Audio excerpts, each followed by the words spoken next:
Goats is about these two kids, 12-year-old kids, who basically are going to spend a few weeks at summer camp and ultimately discover that they're sort of become the brunt of a camp joke, a camp prank that's a traditional prank where they take two of the kids, a boy and a girl, and strand them on the island outside of camp. What attracted me to the project was it was just a really good script. I really liked all the details that were in it and what I got to do. He's kind of a loner and he doesn't really have a lot of friends, so when he meets Grace, she really teaches him how to communicate with other kids and how to have a friend. Hey, Mark. Hey, Mark. And action! Grace, she is very insecure and just wants to be accepted by people, wants to have friends like any other girl would, like me. And during the movie, you can see how she develops from a girl who, doesn't like herself, doesn't want to be her, wants to be one of the popular people, and to this girl who likes herself and knows what she wants. Action!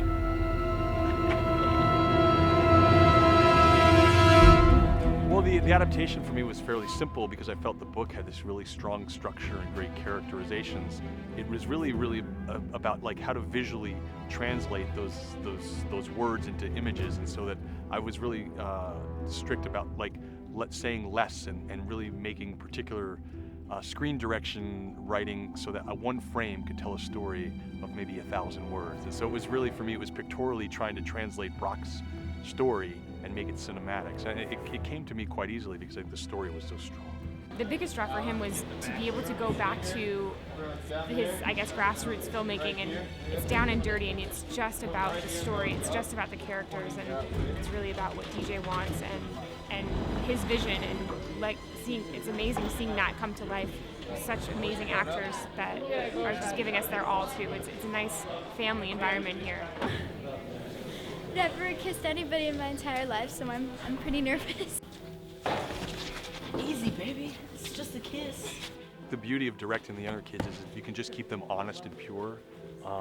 That's the most important thing. I think as a director, there's no one style that works with a particular actor. The way that I have to work and direct Chandler is different than the way I have to direct Annalise. But I think being a parent is very helpful in that and understanding where they're coming from. And they're both really intelligent, sort of old soul children, so they really kind of get the material. So for me, it's just keeping them on track and communicating in a really simple way what we need to get done. He's a really good director. He really tells us what he wants out of us, and he's just a really cool guy.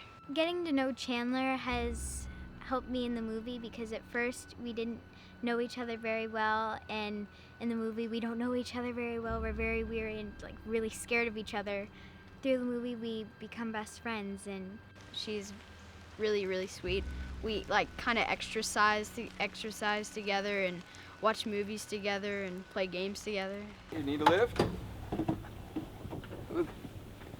Come on, I know I don't look proper. I probably don't smell proper.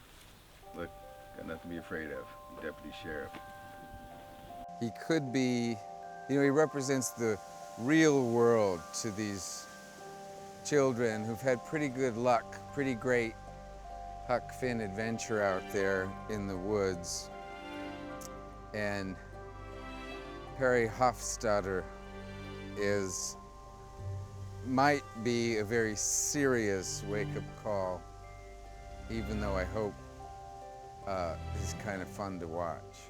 Meg is a working mom, recently-ish divorced, who's carrying, I guess, the weight of the family on her shoulders and is trying to kind of manage a career and raise her child. And maybe is a little bit disconnected in the relationship in the beginning of the story, and then, kind of through the trauma of this experience, she sees her daughter in a new light, I think. And action!